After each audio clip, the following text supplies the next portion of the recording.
it's going to be about making sure that you are the best fit for that answer when it comes through.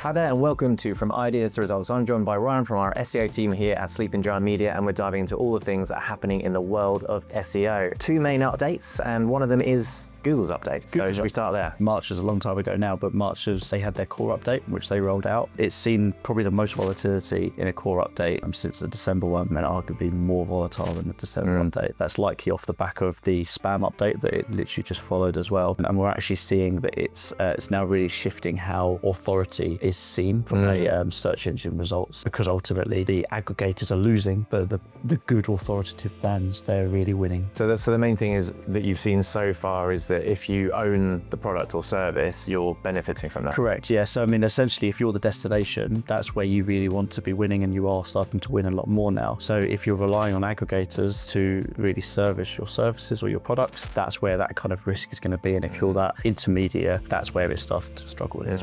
What advice would you give to the guys that own the brand or the product or service owner? What sort of things can they do to be enhancing and improving their chances? Obviously, sounds like the algorithm's backing them, but what else could they be doing? It's about leaning into sort of the EAT metrics, really prove that you are experienced in what you're talking about and what you're selling, and that you have the expertise to be, in that space, and that you have that authority and that trust to really be a trustworthy source.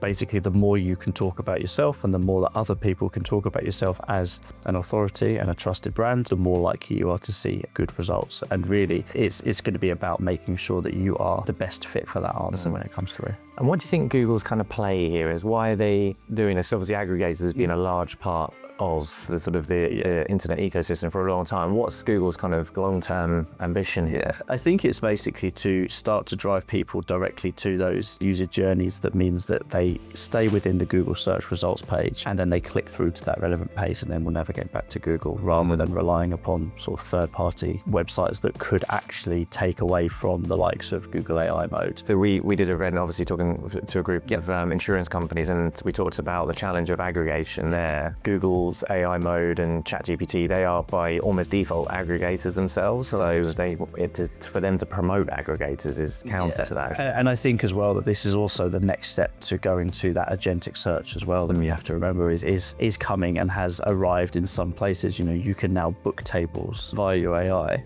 via Google. So actually, they want to be able to move away and have that AI conversation being the determining discussion, rather than relying upon a third-party tool to make those decisions for you. So moving on to the next topic, we're looking at the evolving importance of user experience in search. There's been some modifications there in terms of Google's punishment for people that are exploiting certain things. So can you dive into that? Yeah, so the big one that they came up with recently was the back button hijacking. I think we've all been on a website where you click the back button because you want to navigate back to the previous page, and actually you are served a different page. And that's now seen as malicious, and Google will start to penalize that, which really shows that they're taking that user experience and that user journey seriously.